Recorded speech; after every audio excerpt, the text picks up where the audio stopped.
Welcome to the Week in Review, the show that brings you up to date on the week that was. Here are the top stories. RBI lays out Basel III guidelines for banks. Aditya Birla Group will acquire Pantaloons clothing chain. And Airtel's profit fall, but there are signs of a turnaround. India's banks will soon have to follow much stricter norms and accounting standards. On Monday, the Reserve Bank announced new guidelines under the Basel III standards. It has kept the capital adequacy ratio at the current figure of 9% compared to the Basel III number of 8%. But banks will have to raise a lot more money to keep that 9% level. That's because a lot of items have been removed from the new guidelines. Indeed, some analysts have estimated the new norms will mean banks have to raise anywhere between $30 and $40 billion in capital over the next 6 years. This includes public sector banks, which will now need capital infusions from a government that's struggling to keep a rein on its spending. The Basel III norms will start to come into effect in January 2013, and banks will have to be in full compliance by 2018. Also, they'll have to report their March 2013 capital adequacy according to both Basel II and Basel III norms. In other news, there's a major shake-up in India's retail industry. On Monday, Aditya Birla Nuvo announced it would pick up a majority stake in the Pantaloons apparel stores chain.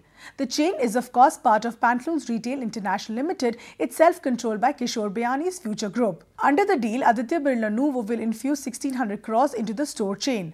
Half of that would come through debentures and the other half by taking on 800 crores in debt. Eventually, the chain will become another Aditya Birla subsidiary. The deal is slated to be completed in 8 to 10 months. It's expected to help Kishore Bayani cut the Future Group's debt while allowing Aditya Birla to consolidate its position in the apparel market. And switching to telecom, Bharti Airtel reported a fall in profits for 9th quarter in a row, with the costly 3G rollout taking its toll once again.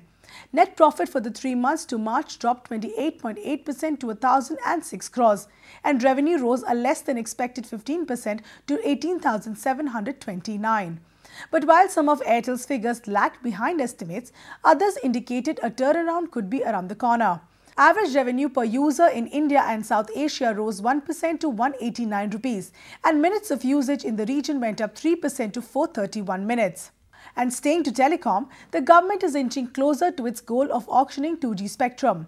The Department of Telecommunications plans to announce its so-called information memorandum for the auction by 15th of July.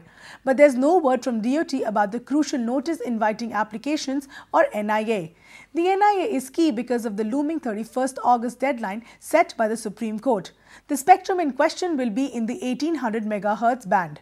And going back to earnings, Hindustan Unilever, the country's biggest consumer goods company, has beaten estimates with robust quarterly numbers. Resurgent demand and stable price hikes have helped the company ride through the storm of rising input costs across the sector. Net profit for the fourth quarter rose 21% to 687 crores. That came on the back of a rise in net sales of 16% to 5,660 crores. Also, the company's operating margin rose by 170 basis points. And moving to the economy, new figures suggest a modest rebound in both manufacturing and services, even though many pressures remain. HSBC Market posted the results of its April survey during the week. Its Purchasing Managers Index for the month stood at 54.9. In March, the figure was a tad lower at 54.7. The survey says that while output moderated during April, new business orders picked up pace. Meanwhile, services also showed a similar growth trajectory. The Business Activity Index for April climbed to 52.8. That's from the March figure of 52.3. As with manufacturing, new business drove the rise in the index for April. And here are some stories in brief. New trade data for March shows a rising trade imbalance. Exports fell 5.7% during the month to $28.7 billion, the first decline since 2009. Meanwhile, imports continue to expand, going up 24.3% to $42.6 billion in March. That meant a trade deficit of $13.9 billion. The Employees' Provident Fund may not reach the 8.6% rate of return that some expect.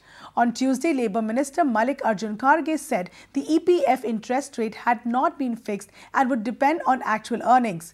EPF handles a corpus of some 3 trillion rupees that comes from about 50 million subscribers.